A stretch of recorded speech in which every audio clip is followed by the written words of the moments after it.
Look, I know that in 2026 saying that Mick Gordon's Doom soundtracks are incredible is like saying breathing air is good. It's old news, everybody knows it, and it has been talked about to death. Except it kinda hasn't. When you look at what the focus of these conversations have been, it's always the guitars or his now famous Doom instrument that he talked about in his GDC presentation. Now these things are incredibly important and we will talk about why, but I'm here to tell you that there's so much more to these soundtracks that has flown under the radar all of these years. Whether it's the callbacks to previous Doom OSTs, the interconnectivity between songs, the song structures, the mixing, his attention to detail and proficiency with all the aspects of composition and music production is truly astounding and make for one of the all-time classic game soundtracks. So after all the ripping and tearing that Mick did for us, let's see if we can put it back together and begin to understand why these Doom soundtracks are way deeper than you thought. First, a little summary of what people tend to talk about when they talk about these soundtracks, just so that we're all on the same page. Given that this soundtrack is so famous for its guitars and banger songs, you would think that that was the plan the whole time. Except quite the opposite is true. At the outset, Mick was given this as a brief. Doom is about demons on Mars, you have a shotgun, send them back to hell. No guitars. We hate guitars, we do not want guitars in our game, do not put guitars in. Underneath that big section was a little line that said, I love synths. Cool, I can work with that. Today it might seem crazy that the devs didn't want guitars, but actually Mick understood where they were coming from. It's because the sound of an electric guitar somehow instantly summarizes a genre that has become a bit of a joke.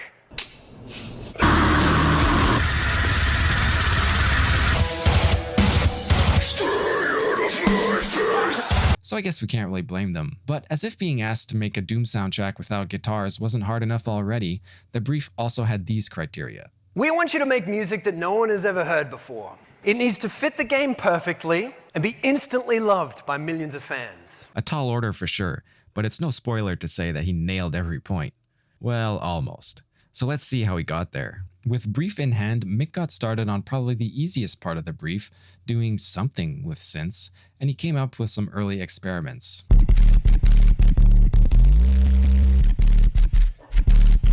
Now he was pretty excited to send these to the devs, but the response he got back was meh. But then underneath that, he had these lines. I feel you've taken the first step on a journey toward the perfect destination. Keep going, you're almost there. This rejection turned out to be a blessing in disguise, because it helped Mick to realize that if he was going to fulfill the brief and make music no one had heard before, he would have to come up with a different process in order to get different results. To do this, Mick found inspiration in two places. First, David Bowie. I know, not exactly the first person that comes to mind when you think of the music of Doom 2016, but bear with me, it's super important. See, Mick was reflecting on past Doom games and other games by its developers at id Software, and remembered that 9 Inch Nails made the music for Quake back in the 90s. And at some point, 9 Inch Nails toured with David Bowie. Weird, I know. Anyway, one memory led to another, and he recalled the story of the making of Bowie's 1977 song, Heroes. They had left the vocals for last while producing the song, and only had one track on the tape machine left to do it. For producer Tony Visconti, this presented a problem, because he knew that to deliver the full emotional impact of the song, he needed to have different amounts of reverb on the vocal, depending on how loud Bowie was singing. So he came up with a system to dynamically add reverb in real time with just one track. In the studio, he set up 3 microphones. Bowie sang into the first one. 20 feet behind him was a second mic with a gate on it that opened when Bowie sang a little louder, which would essentially add a little bit of reverb. And 20 feet further was a third mic with another gate on it that only opened when Bowie really sang loud, adding even more reverb for the super loud parts. These 3 mics were summed back to the one remaining track on the tape machine, and voila, they had created a system that dynamically reacted to the input, Bowie's singing, and created a musically appropriate output, Bowie singing plus reverb. And Mick loved this idea, and we will see how he used it in a sec. But first, let's check out his second source of inspiration, concept art from Doom 2016. I was really inspired by these huge monolithic structures that are kind of broken to the point where you can actually see the energy that's holding these structures together. I thought, like, what would this energy sound like? And how could I use that in the music? So with these two sources of inspiration in mind, Mick set out to create his own system, except his goal was to corrupt the shit out of the audio that was coming into it. I came up with this idea of breaking sound down into its kind of bare bones components, which are sine waves and noise. I then pulsed rhythms of sine waves and noise through vast arrays of analog equipment.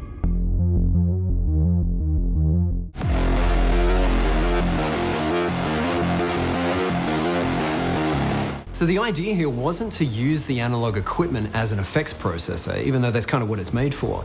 Basically, I'm using the circuits of the equipment to corrupt the pure sine waves and noise.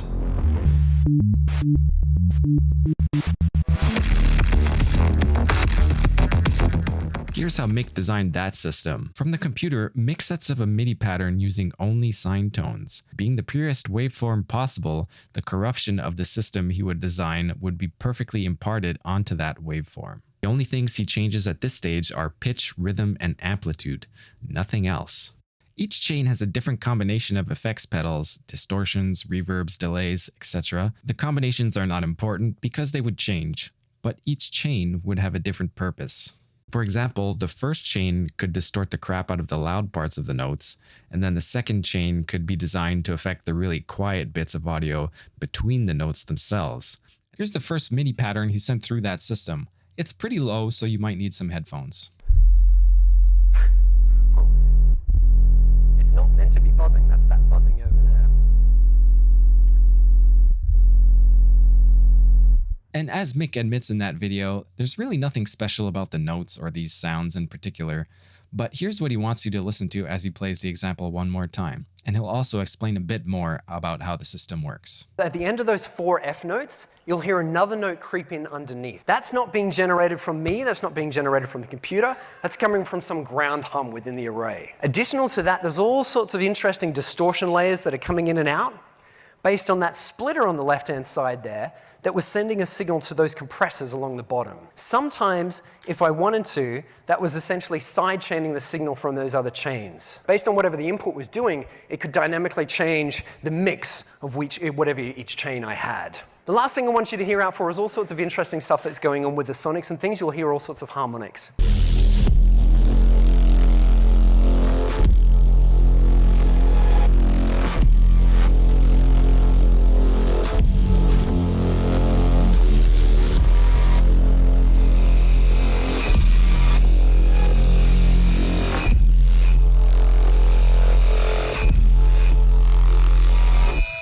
Now it might look complicated, but you can basically boil it down to 4 chains, each having their own overall effect, except you have a ton of knobs to play with, which Mick did a lot of, and he shares some examples. Here's another little subpart I ran through. I hope you guys can hear it.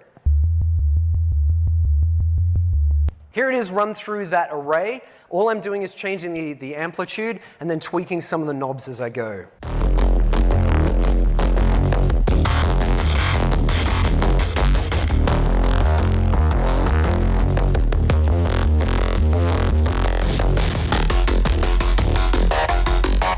Now here's another set of examples just to show how much variety you can get out of this system. Here's another example. This is the same sort of thing.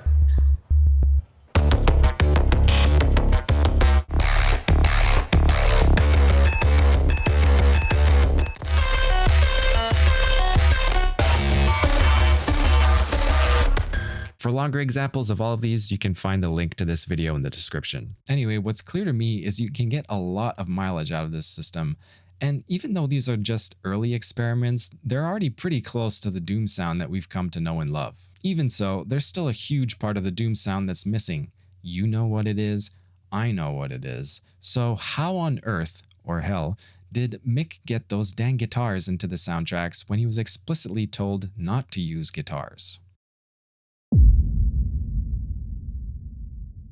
In the early stages of production, Mick visited the id Software offices to meet the team and get to play the game for the first time, at least a work-in-progress version of it. Some of his music had already been implemented into the game so that he could see how it was working, but as he and some of the other devs were playing, They all noticed that it was starting to feel like a Doom game, but it wasn't really sounding like one, and Mick knew exactly why. As we went along, I was like, you know what, man, if we can just get like 5% guitars in there, just like a little bit, it'll tick that box in players' minds that say, is this Doom or isn't it Doom? Whether the devs liked it or not, heavy metal had been a core part of Doom's DNA since literally level 1.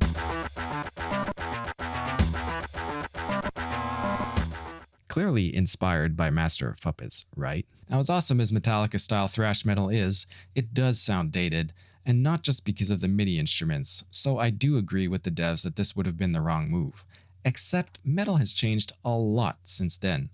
And Mick knew this, but he also knew that he wouldn't be able to convince the devs with words. He needed examples. Likely thinking of the part of the brief that said make music that no one has ever heard before, he thought he had to disguise the guitars, make them not sound like normal guitars. And so once again, he changed the process to change the results. He came up with a variety of ways to disguise guitars to sneak them in at first, using 9-string guitars.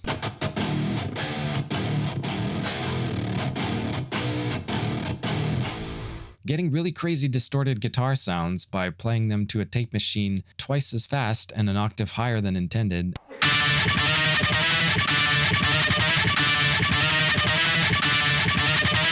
Then playing back and recording the tape at half speed, with the resulting sound being half the speed and 1 octave lower than what he played.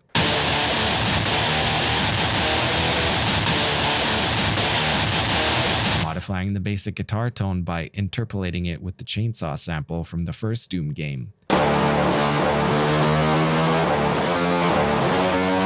And there are probably other ways that he didn't specify in his GDC talk. As we went along, I was like, you know what, man, if we can just get like 5% guitars in there, just like a little bit, it'll tick that box in players' minds that say, is this Doom or isn't it Doom? And once we put a little bit in, it was like, oh no, this is working. This is kind of cool. Now, once I got this, I felt this was like the little Trojan horse that I was able to sneak into the id Software bases, right?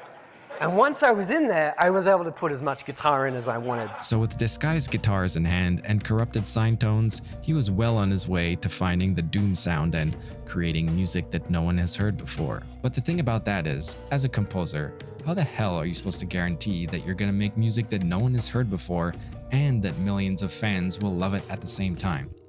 Well, it turns out that guitars were the first step to answering that question too. Well, no matter how much the devs might insist, no composer can guarantee that, not even one as talented as Mick Gordon. Except there are a couple of ways that he can at least increase his chances of that happening, one of which happens to be his favorite part of the process anyway. Speaking of adding guitars, Interestingly, what that allowed us to do was do something that I really love doing on every single project. And that is to create a couple of songs that belong in the game that kind of become easily identifiable to that game. It's not just like the score stuff that sits in the background, but it's these songs that fans seem to really enjoy. It's the ones that they point out with. It's the songs that become associated with the game in the end. It was finally starting to feel like a Doom game and not so much just like some nerdy, geeky synth fest. and it turned out that adding in these guitars and adding in these songs, in testing, it encouraged players to run around the arenas a lot more than they had been doing. And if you know anything about the design philosophy of Doom 2016 or Eternal, then you know that one of the core design principles is called push-forward combat design. All this means is that rather than encouraging the players to take cover and wait for their health to regenerate when they've taken damage, like most shooters did in the decade prior to Doom 2016, this design principle encourages the player to be more aggressive by rewarding them with health for performing glory kills and rewarding them with ammo by killing with the chainsaw. This design philosophy is a continuation of the original Doom game, which also encouraged players to fully explore the combat arenas to find health and ammo and to be aggressive. But just the fact of having recognizable songs in the game is also a continuation of the original games.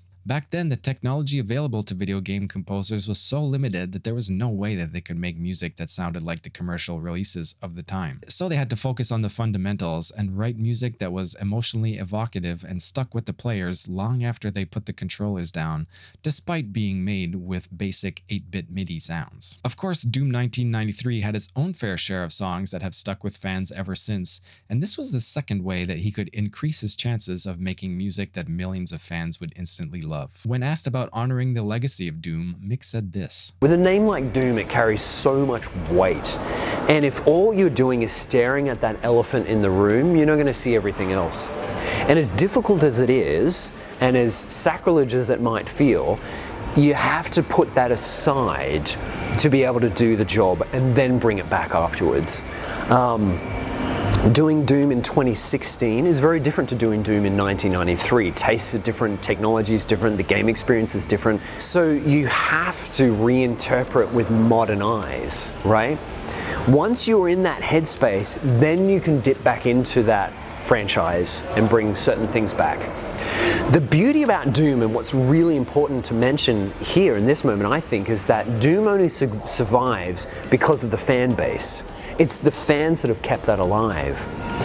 And it would be a grand injustice to wrong them by not honoring that legacy. Now, Mick didn't just honor the legacy by adding guitars and proper songs into the soundtrack, he also did so by reusing musical motifs from earlier games as well. And I think his reinterpretation of this material is one of the key reasons for the success of the music. Though the songs that have become associated with Doom 2016 and Eternal are Mick's original creations, I think a good place to start our analysis is with one of these reinterpretations because it offers a perfect side-by-side comparison, allowing us to understand Mick's stylistic choices for the soundtrack as a whole.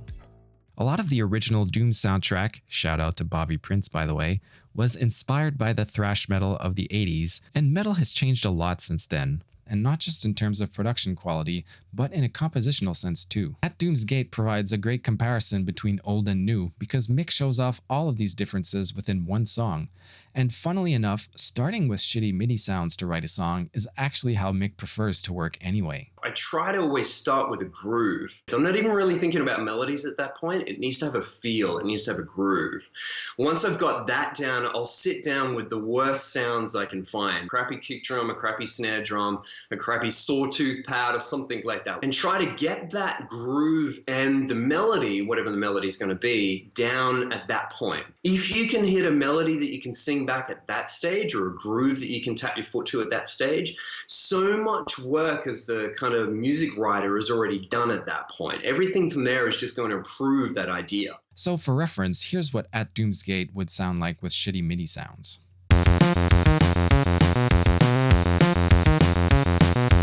Now let's tweak it until it sounds like Mick's version might have sounded like with shitty MIDI sounds too. First of all, the tempo is slower. Mick is taking a lot of inspiration from the metal subgenre called djent, popularized by bands like Meshuggah and Periphery among others. For reasons I'll explain later, djent is typically slower than metal. The riff is also slightly modified at the end and transposed from F down to D.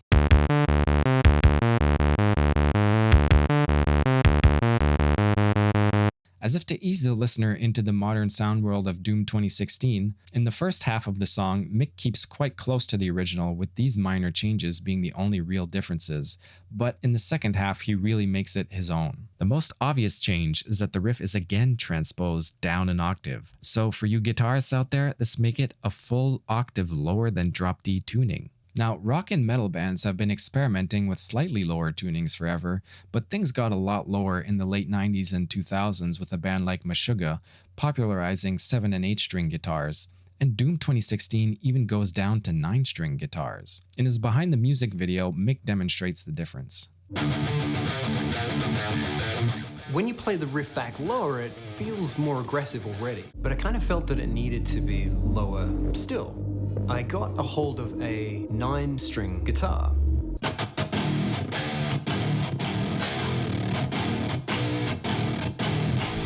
Now here's how just that transposition would sound with shitty MIDI.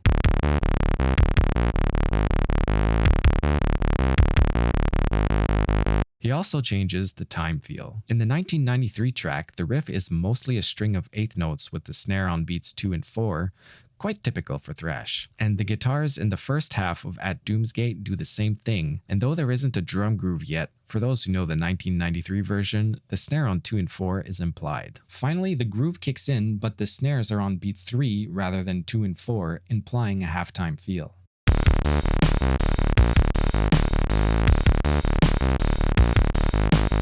Back to Meshuggah, their rhythmic vocabulary was probably more influential than their use of low-tuned guitars. To explain, I'll make the comparison by greatly oversimplifying both thrash and djent.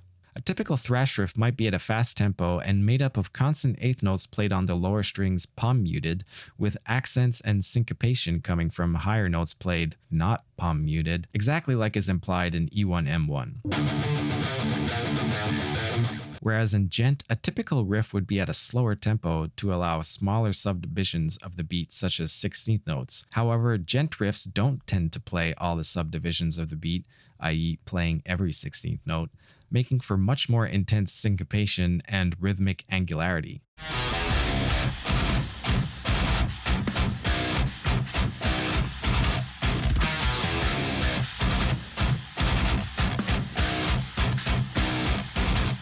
Finally, djent riffs often use more complex rhythmic patterns, such as polyrhythms and hemiolas, that seem to float over the bar lines and take longer to line up with the downbeat to restart the pattern.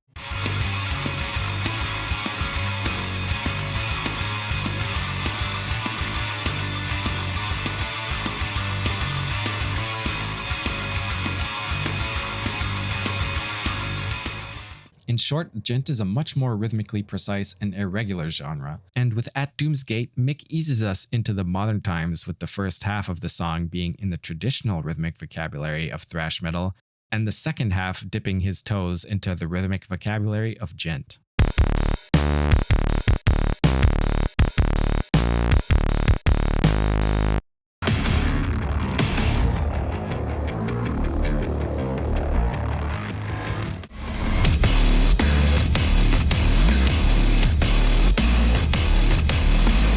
In djent, you can find riffs much more angular, atonal, and syncopated than this, but let's remember that this is video game music and is supposed to encourage players to get into a groove and to become more aggressive, not to distract them.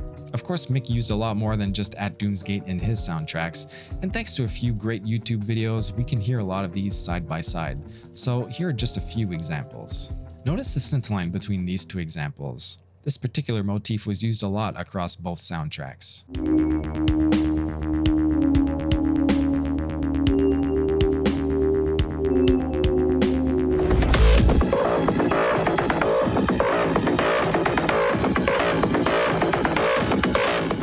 In this next one, the rhythm is somewhat similar, but it's really that semitone movement that makes the connection between these two examples more clear.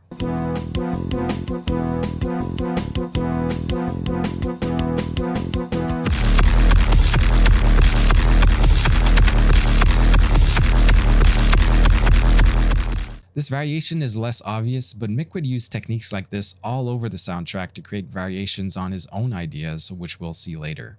In this one, check out the palm muted guitar riff.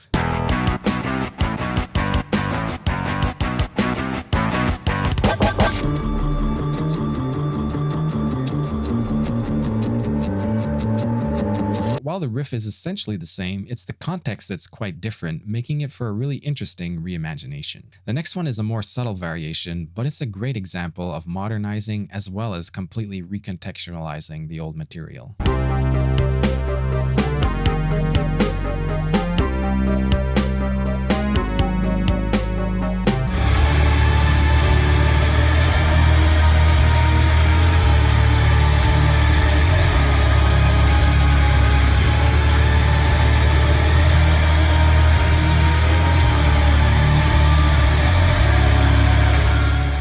And here's another great example of reimagining the source material.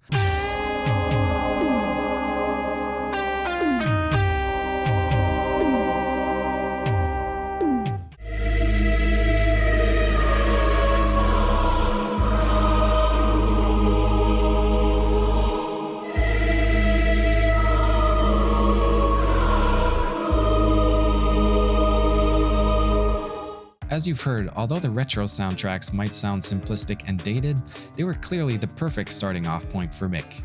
Rather than just take the 1993 songs and re-record them with updated sounds, he took little bits and pieces and reinterpreted them in modern styles, sometimes recontextualizing the same bits in a variety of ways. But sick guitar tones, a cool sound design process, and modernized throwbacks aren't what's going to make a lasting impression on the listener. It's how Mick arranges, produces, and mixes these things that are the true genius of his work, in my humble opinion.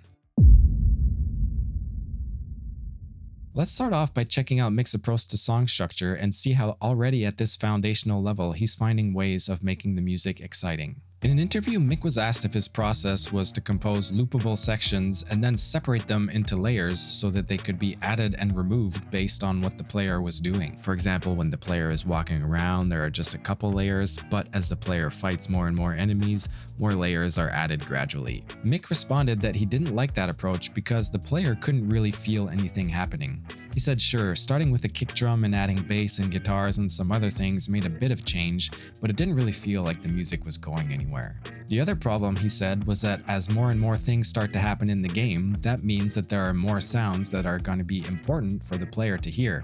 And if the music is getting more busy and more dense at the same time, then it all starts to become a big mess. Instead, this is how Mick thinks about it. So the way I like to approach it is I still treat music the way that music, I believe, is intended to be treated, which is you have verse-like structures, you have chorus-like structures, and you have build-ups and transitions into those things. Basically, we're talking about an emotional intensity change, right? Sure. And instead of breaking down one of those sections into layers, i.e. separating all the instruments and sounds, he does this. So instead what I do is break the music into chunks, into segments, right?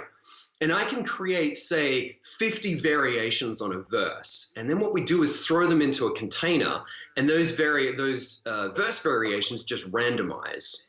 Then when the player does something really cool and we want to kick up to the chorus, it dumps out that container, plays a little transition and brings in the chorus. Those choruses can randomize for as long as they need to, and then it dumps back down into the verse when we need to do that. And of course, when it comes time to make the OSTs, he takes all of this material and crafts it into proper songs with definitive forms, as opposed to the random combinations that we get in-game. But what makes his music so interesting to me is that while he does use typical song sections like verses and choruses, there's a lot more going on with the form than just that. First of all, how do you distinguish between a verse and a chorus when there aren't vocals? Well, how to find a chorus is an obvious question with a partially obvious answer.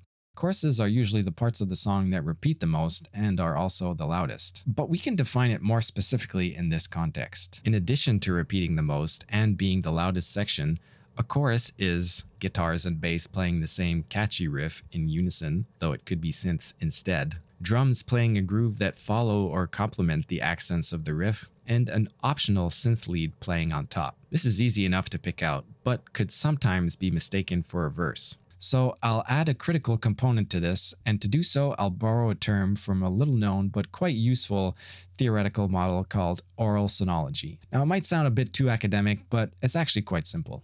The whole point of oral sonology is to analyze music how we hear and perceive it, rather than analyze it based on how it appears in written form. It was originally developed for modern classical music when the traditional methods of harmonic and structural analysis stopped being useful as the music got increasingly complex. However, being a purely sound-based analytical framework, it can be used for any genre of music, including non-Western ones. From this theory, I'll only be using the analysis of dynamic forms, which deals with the energetic direction and tendency of the music. The basic premise is simple. A section of music can be one of three things: forward-oriented, such as being directed towards a future point in time or having rising tendency. Think of building up towards a particular moment by getting louder, denser, or more active. It can also be backward-oriented by being directed away from a point in time or having a decreasing tendency. Think of a fade-out or music getting quieter, softer, less dense. And finally, it can be presence-oriented by having a stable or no tendency, and by being directed neither to the future nor the past. Of these three, it makes sense to me that choruses would be presence-oriented, being the main event of the song. Being the main event of the song, these naturally feel like arrival points, so we don't want them to feel like we're being directed to a point in the future or in the past. And it turns out that the choruses in Doom 2016 and Eternal agree with this. So with all these characteristics in mind, listen to these classic Doom choruses.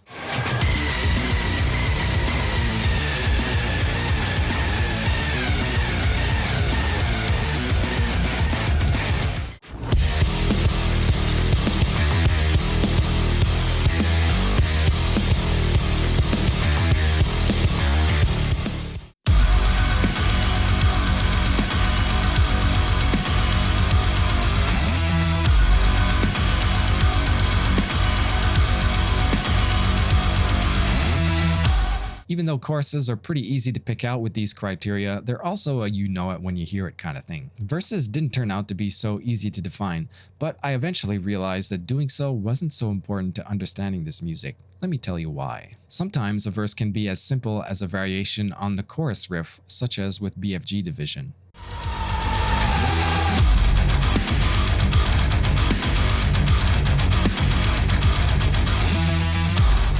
Because the guitar changes to palm muting, it feels more like a verse than the more open sound of a chorus. A similar feeling can be achieved with a more staccato rhythmic feel in general and some slight modifications to the riff like in Meat Hook.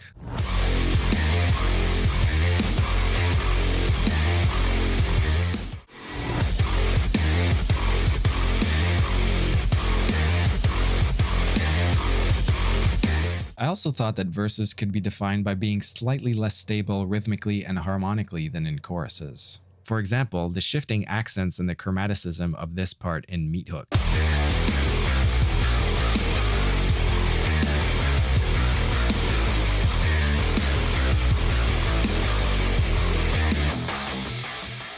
But these criteria don't mean much in a genre like djent, where harmonic and rhythmic instability are the key features, sometimes even in choruses. Djent riffs often use polyrhythms or complex rhythmic patterns that take a long time to line up with the bar again. And though a riff can sometimes imply a chord progression, often djent-type riffs are so chromatic that no chord progression or scale can be inferred from them. But maybe we can define a verse in a production sense.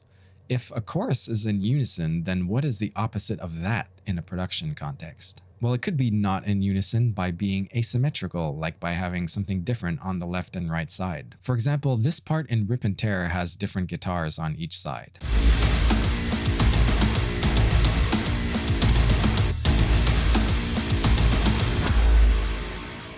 But after all this searching, I came to realize that the most important element to identifying a verse is the element of change over time. For example, this part in The Only Thing They Fear Is You could be a chorus, but listen to that synth line.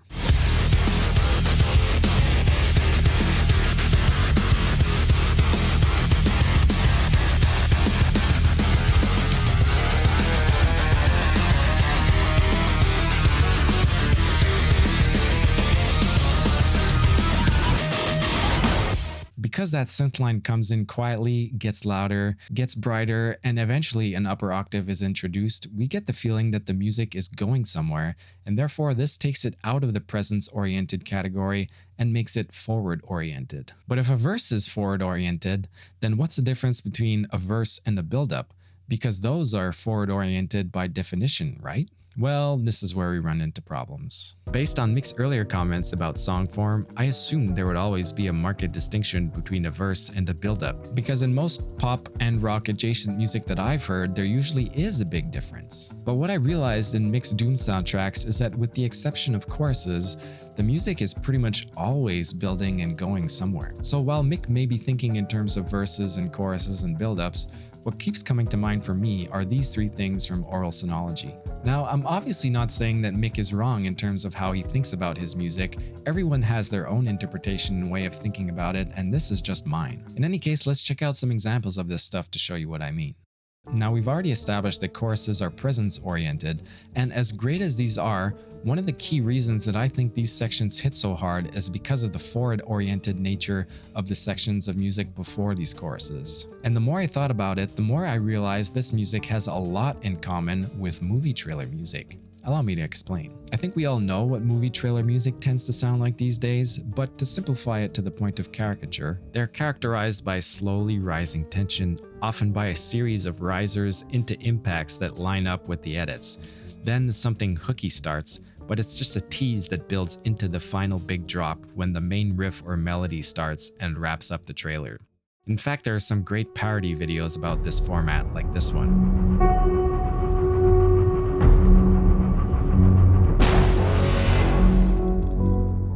And as if to prove the point, of course the Doom Eternal soundtrack follows the same pattern. The inner circle of death is where he resides. Lies our salvation. There is only... But just like the movie Dunkirk seems to take the editing style of movie trailers and stretch it out to full movie length, Doom does the same thing with music. And this makes for one of the most exciting features of these soundtracks, near constant rising tension. There are a variety of ways that Mick increases tension over time, the most basic of which is the riser. If you don't know what it means, it's pretty self-explanatory. It's basically a sound that goes up over several seconds. And the most basic way of doing this is by using a filter sweep on white noise.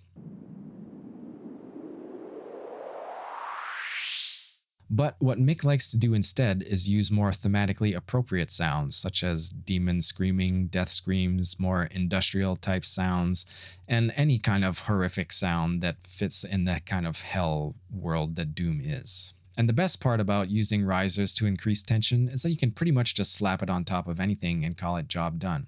And Mick kinda does that with Rip and Tear. At 340, the riff starts as is, but soon enough riser elements start being added and their intensity gets increased over time until the end of the song.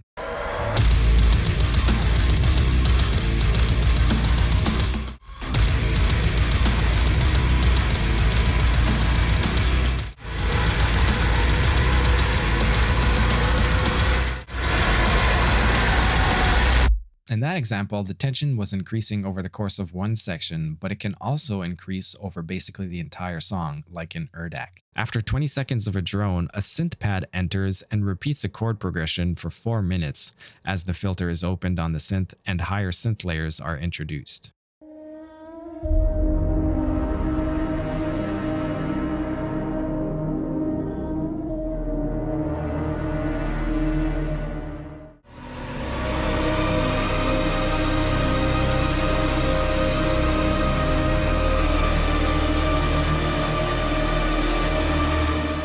By adding brightness and increasing the volume over time, Mick adds a lot of tension on top of the fact that the chord progression and melody are very unresolving and unsettling. But by far the most common thing to build up to is the chorus, and there could be no better example than BFG Division 2016. The entire first minute of the song is building up and teasing the drop of the chorus riff, but what I find so effective is that it's not a straight line. After some quiet noise, the buildup starts for real after a surprise impact.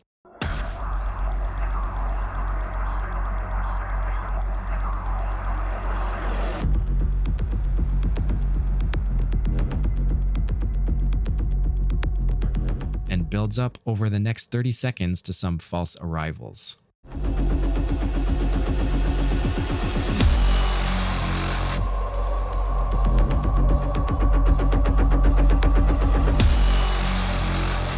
Final section of this build-up is some filtered guitars, teasing a variation of the chorus riff as riser elements lead us to the inevitable chorus.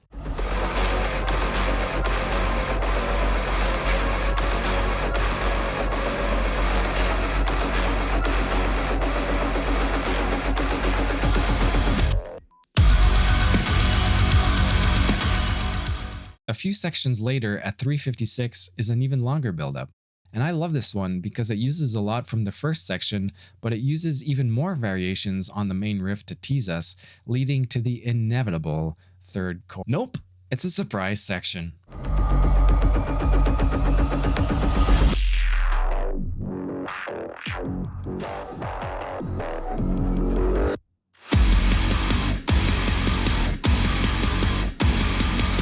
I'm going to get into this surprise section in a bit, but I want to take a minute to just point out how incredible the pacing is in this song and so many of the other ones. He spends a full minute teasing and building up to the main riff, then plays the chorus in one way or another for about 2 minutes, followed by another build-up section. But it's not too long though. He knows you want that riff again, except he'll only give you a bit of it. Then another 2 minutes of build-up leading into a surprise section, which in itself is a continuation of the build-up. After 2.5 minutes, we finally get the chorus again for another 2 minutes, followed by an outro for 1.5 minutes to allow us to recover. All in all, he spends almost half of the song building up and teasing the main chorus, and this is what makes it so great to me. As badass as the chorus riff is, it's really the foreplay, so to speak, that make the choruses so satisfying and elevates this song to one of the all-time classics in my opinion. And he uses build-up techniques like this all over the album. It's quite rare that he's not building up to the next chorus or the next section in one way or another. And I think it's the push-pull between this near constant rising tension and the inherent satisfaction of the chorus riffs finally dropping that is the secret sauce that no one seems to talk about when talking about these OSTs that really make them so special. But of course, the fun doesn't stop there. We'll get back to BFG Division in a sec, but first I want to wrap up this section on dynamic forms. So we've talked about verses and build-ups being forward-oriented and choruses being presence-oriented, but we haven't talked about backward-oriented sections yet. That's because they're quite rare, not just in these OSTs, but in mainstream-ish music in general. And it makes sense when you think about it. If backward-oriented music is decreasing in energy, then it would be really hard to do that without losing the listener's interests. And this is especially true in a first-person shooter like Doom. Looking at the waveforms of these songs, we see that when the energy does drop, it's quite sudden, and almost immediately it begins building up again. The only time there is backward-oriented energy is at the ends of songs when there's like fade-outs and stuff, which isn't really worth talking about. Except I did find one example that has a cool twist to it. Listen to this section of Metal Hell and try to describe the energy.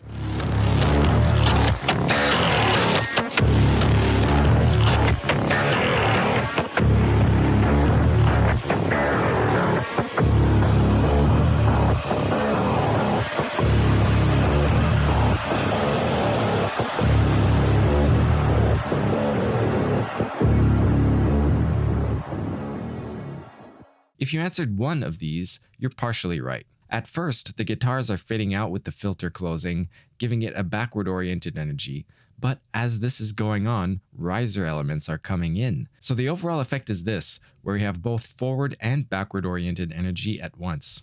This is super cool to me because we still have the effect of the fade out, which allows us to recover from the song, and it also signals that the song might be ending. But these riser elements keep us on our toes and keep us tense just that little bit longer and prevent the ending of the song from being too predictable. And to take it a step even further, when I hear this part, I think that the guitars will fade out and the risers take over completely, but these expectations are subverted because the risers climax first before the guitars finish. And it's just this kind of detail that shows the care and attention that Mick puts into every second of these soundtracks.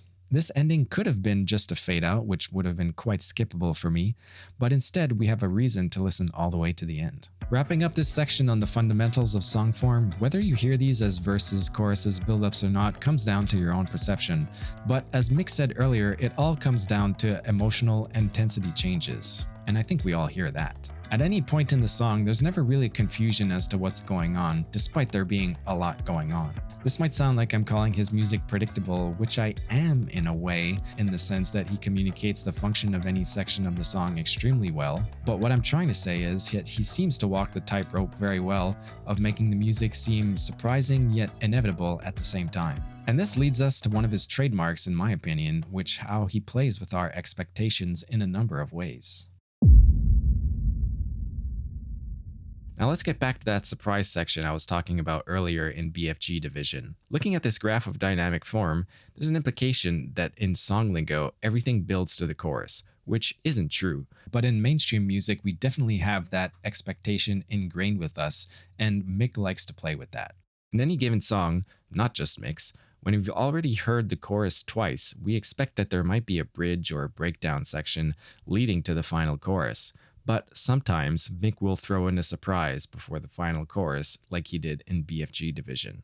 The build-up section starting at 356 has a lot in common with the one that begins the song, and even has those 3 false arrivals.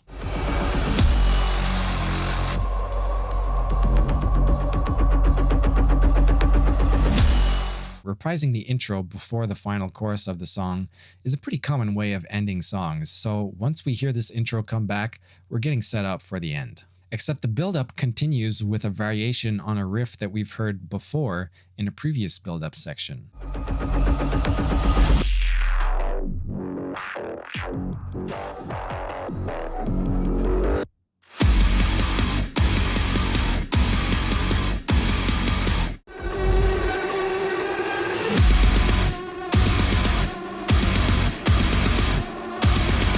We all know that the third chorus section is inevitable, but teasing us for 2 minutes and then delaying its arrival once again when we finally think it's about to happen makes the chorus hit even more. Delayed gratification, you know. But have you noticed what he does in these songs in the moments right before the drops? It's actually a clever twist on how lots of producers tend to solve the problem inherent with most build-ups. But what is it? Imagine you're producing and you're building up to the chorus of the song. You start nice and quiet, so you have lots of room to grow. You build by adding instruments, opening filters, adding risers, but when you get to the main event of the song, it doesn't slap. Why?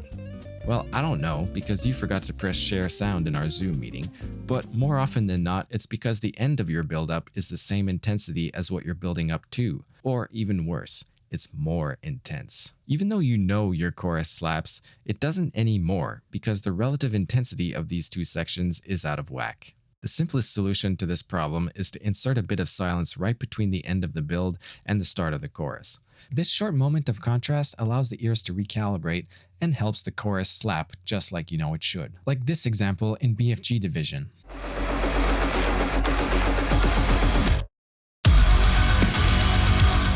Now, silence is a perfectly fine solution, but that's not how the song actually goes. Here's what he really did.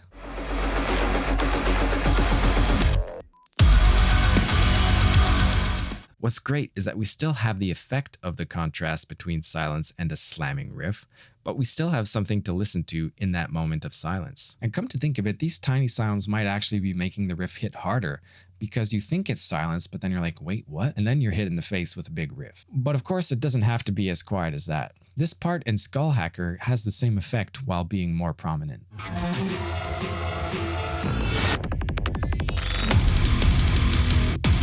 Now, this kind of thinking at the ends of section can also be applied to a section looping back onto itself, and this is how Mick solves another problem related to predictability. See, the problem with having riffs as awesome as Mick's is that sometimes listeners such as myself think that we want to hear them for all of eternity. But like a good composer, he knows that too much repetition is a bad thing and that the right move is to stop repeating right before it gets boring. Still, he has ways of getting a little bit more repetition out of riffs before moving on. Normally, if a riff is repeated more than 2 or 4 times, let's say, we expect some kind of change to happen. It could be a new section, or it could be adding something or changing something about the riff to keep it from getting stale. For example, this riff in The Only Thing They Fear Is You repeats 8 times in total.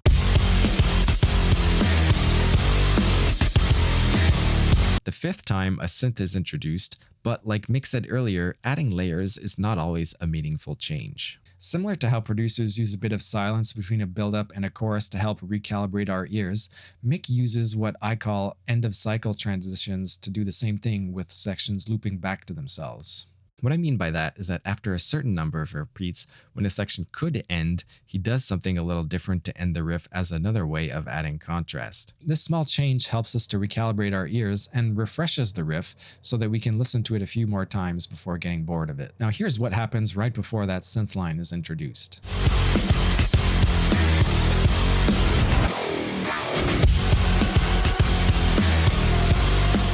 That little production moment plus the addition of the synths are just enough to keep this riff from getting stale, but Mick has a lot more tricks up his sleeve for moments like this, so be sure to keep an ear out for them. In case I haven't talked about structure enough, I'll keep going, because Mick does use other forms that are worth talking about, but it'll be brief, so we'll move on to other stuff soon, don't worry.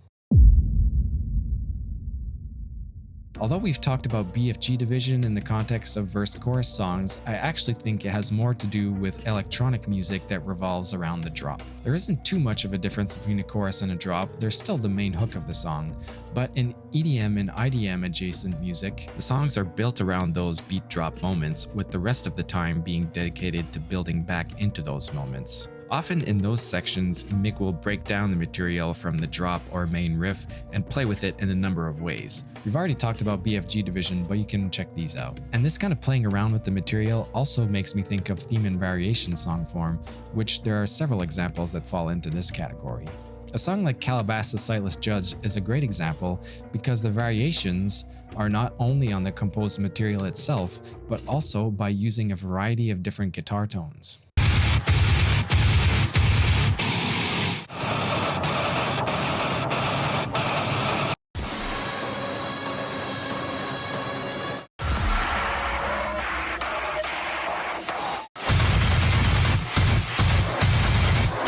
There are plenty of examples like this that are variations on the sound design, but variations on a compositional level are a lot more fun to try to find. For example, here is the main riff of Meat Hook.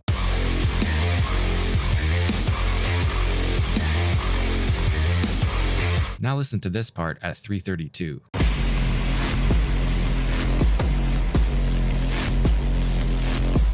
Not convinced they're related? I'll play them side by side and listen to the rhythmic accents.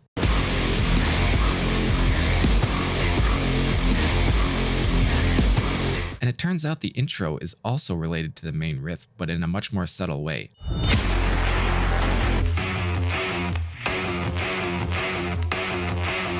Here they are, side by side.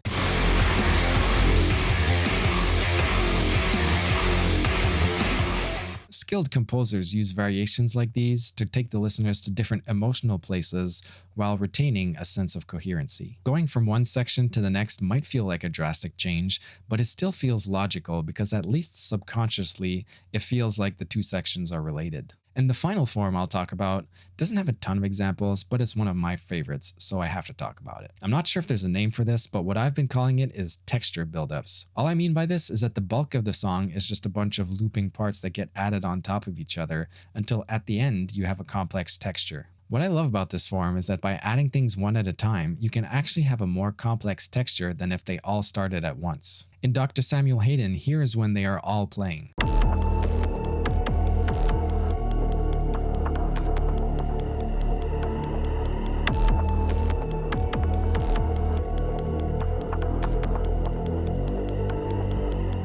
Now, it might not be too hard to understand what's going on when just dropped in like this, but I like to imagine the possibilities of this technique in my own music. In any case, I find it very satisfying to listen as each one is added, so let's skim through them.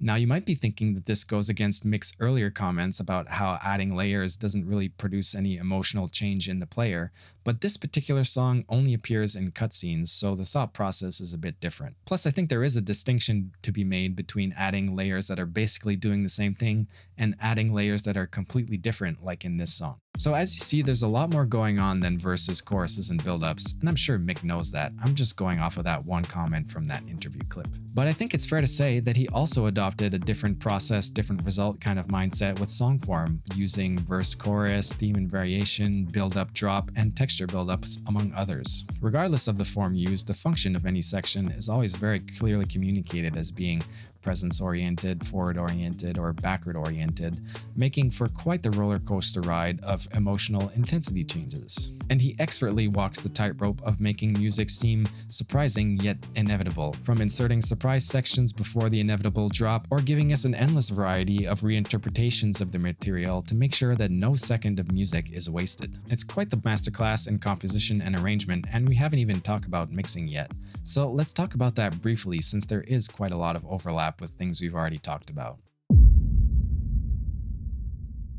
Music that is as dense and as loud as this tends to be requires extremely precise production and mixing. When asked about how to mix low-tuned guitars with bass, synth, and impacts without overloading the low end, Mick talked about his mixing process in general. The importance is identifying the role of what instrument does in the mix. So you've got to pick out of that what instrument is going to play the role of the bass. And if it's the 9-string guitars, then you focus on creating the bass to be nice and focused in the 9-string guitars, and you make sure you take that bass out of anything that's not the 9-string guitars. And then honestly, if I soloed up some of the multi-tracks from Doom and you heard the guitar tracks, there's like, some of them have no bass under like 300 hertz. But when combined with the synths and the sub underneath and the kick drum and all the other bits that are going on, that creates the full sound. So one big conglomerate sound. Yeah, I don't think about a mix as guitars, synths, bass, drums, kick drum, snare drum, whatever, vocals. I think about it as one instrument. It's one thing working together. Although he was talking about managing low-tuned guitars with synths and basses, the concept of identifying the role of each instrument actually applies to any musical scenario. If you want everything to be heard clearly, you have to place everything very precisely in terms of volume and the frequency spectrum. A song like Dr. Samuel Hayden is great for seeing this because as each sound is introduced, we can clearly see where it lives in the frequency spectrum. The first few sounds are a bit blurred together.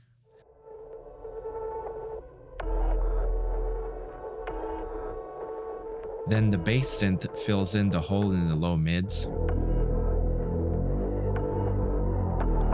Then the first clicky sound has its own space up high. Then another clicky one takes up a slightly different space. And finally, the kick bass sound fills up the remaining holes and dominates the other sound with its volume. Despite some overlapping, it's clear that each sound is mostly focused in a specific area in which it is much more present than the other elements of the mix. With his mixing, he also achieves an impressive sense of space. He achieves width in a number of ways, such as having different elements on each side or having tiny timing differences between the left and right channel of an instrument, having each side of a synth being slightly detuned, and good EQ. He achieves height by having some instruments play really high and really low, obviously, but also having some sounds that are really focused only in the highs and some really also only in the lows. And he achieves depth when some sounds are louder and brighter, feeling closer, and softer and darker, feeling further away. Now, these are all rudimentary techniques, but he uses them to great effect all over the soundtrack. This section from Asteroids and Rockets shows all of these at once. Notice how each sound has its own sense of space, and that our attention is constantly being directed elsewhere in the space of the music.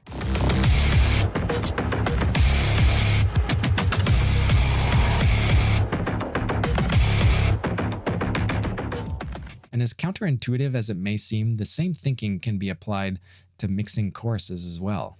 Because each instrument still has a clear role to play and a distinct place to live in the frequency spectrum, the only difference is, instead of making it sound like different elements, the goal is to make it sound like one giant unified sound. Now listen to the chorus of The Only Thing They Fear Is You. Of course you can pick out guitars and bass and drums, but they still do sound like one giant instrument as well.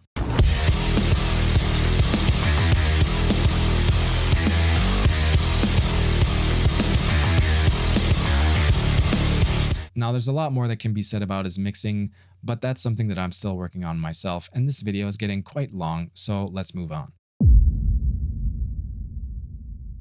Hopefully by now, the level of care and attention to detail Mick put into these projects has become glaringly obvious, if it wasn't already. From the very beginning, he immersed himself in the vibe of the project, changing his work environment. And so for me, it is definitely all in. So with Doom, it's all lights off, it's candles lit, it's smoke, it's incense burning, books that are hard to get of deathly things and morbid things, lots of morbid curiosities. I have a human leg bone flute that's sitting above where I'm working. For me, if I fully immerse myself into that world, and I don't mean to sound pretentious, it's going to sound pretentious, but I feel at that stage it's like musical archaeology. So the music's already written, right? It's already there, it already exists. It's just kind of my job to uncover it in a way.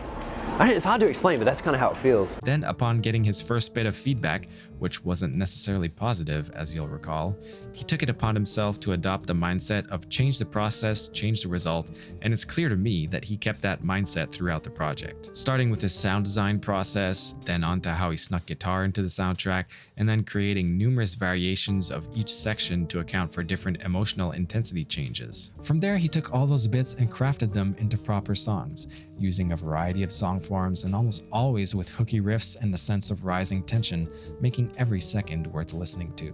Not only that, but he incorporated legacy tracks into his own Doom sound world and structured the whole thing like a concept album, dividing it into chapters by using bits of dialogue from the game. And he even created connections among the songs. Here are some examples. The guitar riff from At Doom's Gate and the kick from Samuel Hayden.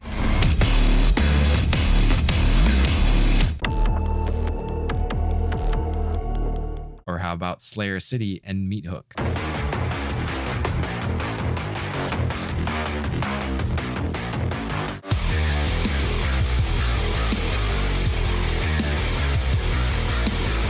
Calibas the Sightless Judge, and Soul Extraction.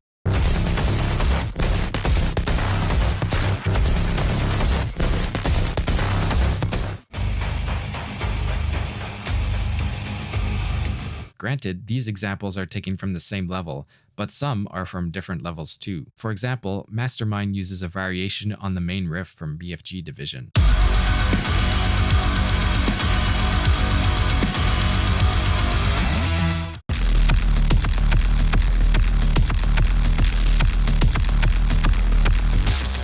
And it also uses a variation on one of the build-up sections.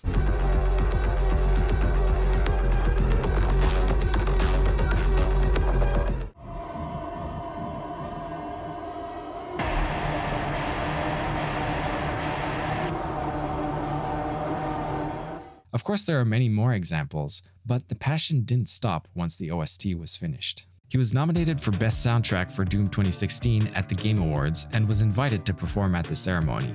But he didn't just get anyone to perform with him, he got true industry heavyweights. Remember that djent band Periphery I mentioned a while ago? Well, he got their drummer, Matt Halpern, a highly influential figure in the genre, to play with him. On keyboards, he got Sonic Mayhem, the composer for Quake 2, another id Software game from the 90s. That's already pretty cool, but if you don't know the story of that performance, it's even better. For that performance, he was asked to stand still so the cameras could stay in focus, and he agreed to do this and did so in the rehearsals. But as soon as the actual performance began, immediately he was running around the stage, jumping, headbanging, making for an incredibly energetic performance that the cameramen were just barely able to keep up with, and the audience clearly ate it up. To top it all off, he won Best Soundtrack that year, and people clearly took notice of his work.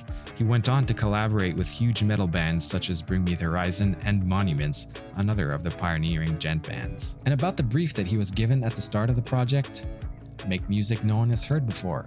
Check. That fits the game perfectly. Check. That millions of fans will instantly love. Check. We love synths. Check. No guitars? Well, epic fail on that one, my dude. And he even made good on his promise of creating songs that exist outside of the game itself. Songs like BFG Division and Rip and Tear are known by people who haven't even played the game. While it might be debatable that metal was a jokey genre, at least in video games, before Doom 2016, it definitely isn't now. But here's the thing. Many people have tried to copy him, both in gaming and in metal in general, and while some have maybe gotten his guitar tones or adopted some parts of his style, to me, there's always something missing. Sure, they might make for good songs, but if I can get a little woo-woo for a sec, there's something about mixed tracks that don't make them feel like songs. To me, they feel like windows into another universe that is fully fleshed out and internally coherent. They have this intangible quality that makes them irreplicable. And in a recent interview for his newest project, he basically said as much. In the same way that the characters embody the universe, the environments embody the universe, the story takes place in this universe, the music that I aim to create should also sound like it comes from that same universe. Even though in interviews Mick is always humble, downplaying the impact or quality of his works, to me, his Doom OSTs are singular achievements. I know I've just spent God knows how much time trying to explain what makes these soundtracks so good, but the more I dig in, the less I understand and the more I want to know, and I'm just left thinking, well, they're just incredible. What else do you want me to say? So hopefully that doesn't make this video pointless. Anyway, this video kind of got away from me lengthwise, but these are long soundtracks, and I still feel like there's a lot more to investigate. So I would love to know what some of your favorite parts are down in the comments. I don't know if I'll make a video this long ever again, but if you like this kind of analysis, you can check out this video about Black MIDI. And although they sound nothing like Mick Gordon or Doom, they're just as badass. Maybe I can convince you why. Thanks.